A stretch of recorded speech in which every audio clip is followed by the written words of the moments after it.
Boa noite. Falar um pouco do meu projeto para arquitetura e organização de computadores. O projeto visava pegar uma ideia que já tivesse em desenvolvimento e aí fazer uma implementação. Contudo, eu estudando, eu decidi desenvolver do zero o meu projeto. É óbvio que eu me inspirei em outros projetos, até para entender também um pouco da questão da fiação, mas eu decidi fazer o meu do zero. Se trata de um sistema robótico de um carro de combate, né, o circuito dele, aí eu vou explicar como que eu estruturei o código.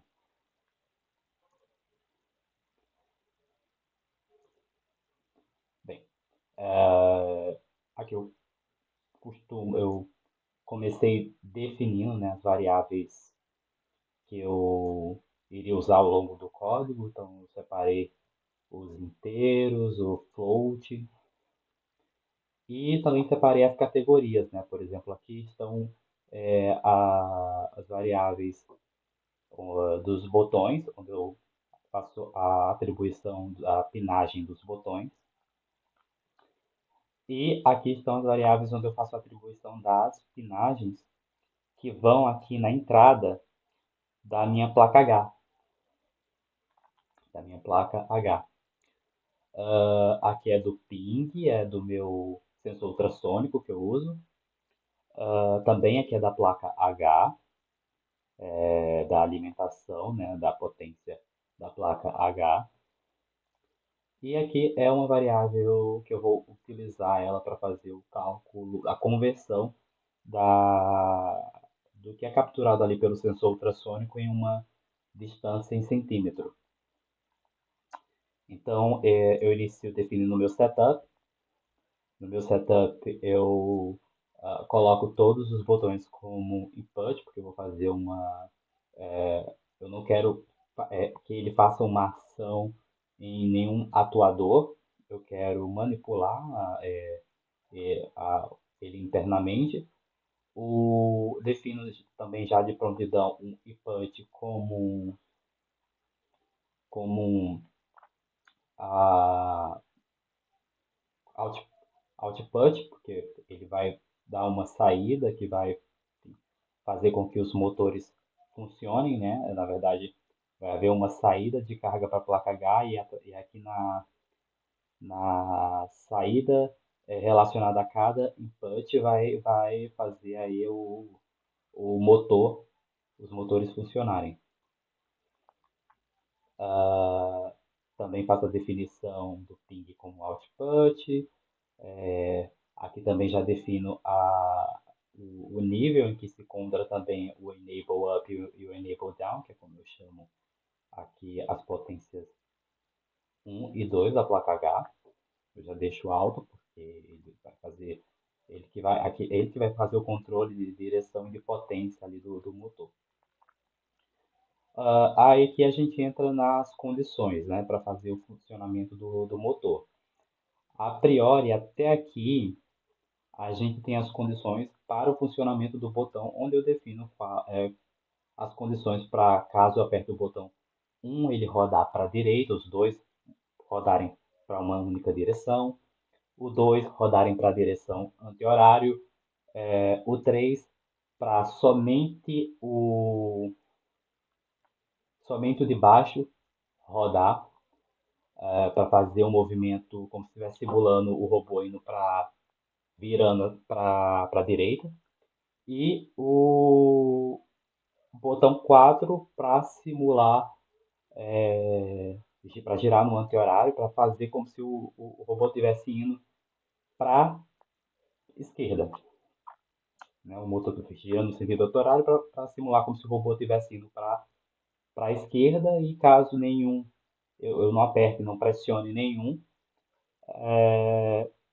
vai estar todos ali no nível low, todos desligados. Aqui eu eu começo a manipular o meu sensor para fazer a capturação da, da distância que um determinado porque a ideia é que o robô ele vai detectar o objeto a uma determinada distância e aí quando esse objeto tiver a uma determinada distância ele vai ativar o motor dele que seria o motor simbolicamente ali representando uma serra, o motor de uma serra para fazer ali o ataque ou a defesa no caso. Então eu começo a definir o PI como high, né, que é o trigger.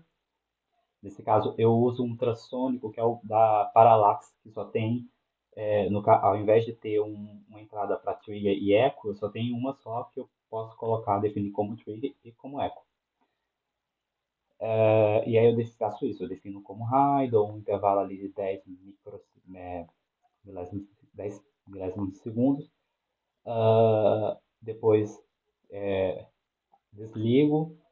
Aqui, quando eu defino ele como input, eu estou definindo ele como echo, eu já estou capturando o pulso que foi recebido e faço a medição desse pulso com o pulse-in a nível alto. E aqui é o cálculo que é necessário para fazer a conversão para centímetro, né? Esse número ele é dado em uma outra unidade, aí eu preciso dividir ele por 10 mil, isso, 10 mil para que ele chegue a esse resultado e eu consiga ter a resposta em centímetro, né? Aqui no setup eu fiz o serial begin, que é para mostrar os resultados aqui no monitor serial e eu ter uma noção de quanto que eu quero que esse objeto esteja próximo ou não do robô. Eu comento depois para a execução, foi até uma questão que aconteceu durante o desenvolvimento do código, enquanto ele não estava comentando, ele estava interferindo no funcionamento dos outros motores, então tinha motor girando involuntariamente, eu não sei explicar. Pesquisando um pouco, eu cheguei à resposta de que o Serial Begin, ele, por fazer com que o Arduino fique mandando bits para o computador, ele pode gerar uma carga elétrica que interfira na pinagem do Arduino e, com base nisso, ele pode acabar fazendo ali alterações e gerar movimentos que a gente não deseja, né? Então, como eu já peguei a informação que eu precisava, eu comento, deixo comentado aqui o serial begin, porque eu não vou mais utilizar ele. E aí, uma vez que eu tenho a distância, aqui também é uma função para ele mostrar aqui no monitor para mim. E aí eu coloco a condição, né? A distância que eu escolhi foi 141,90.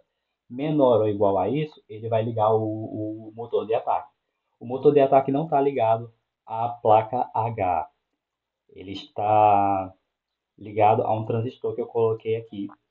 Ele se alimenta, ele coleta aqui a carga do Arduino e se está ligado a esse alimento e aqui ele emite para o motor da serra. A base dele está ligado na pinagem 12, que é com base nela que eu faço eu determino ali a condição do código para funcionar. Aí agora a gente vai ver funcionando. Aqui. Ele já está rodando porque já está a uma determinada distância.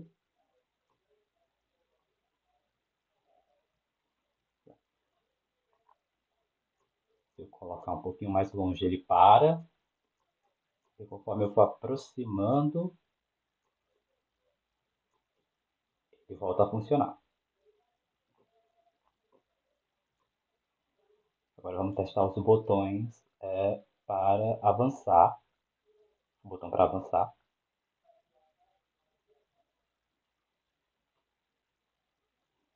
O botão para regredir. Dirigir no sentido anti-horário. O botão para ir para a direita.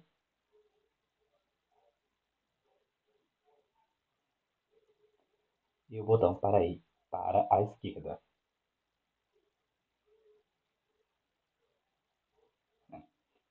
E é esse o meu projeto. É esse o meu projeto. Aqui são as pinagens ligadas aos botões. também ele tá ligado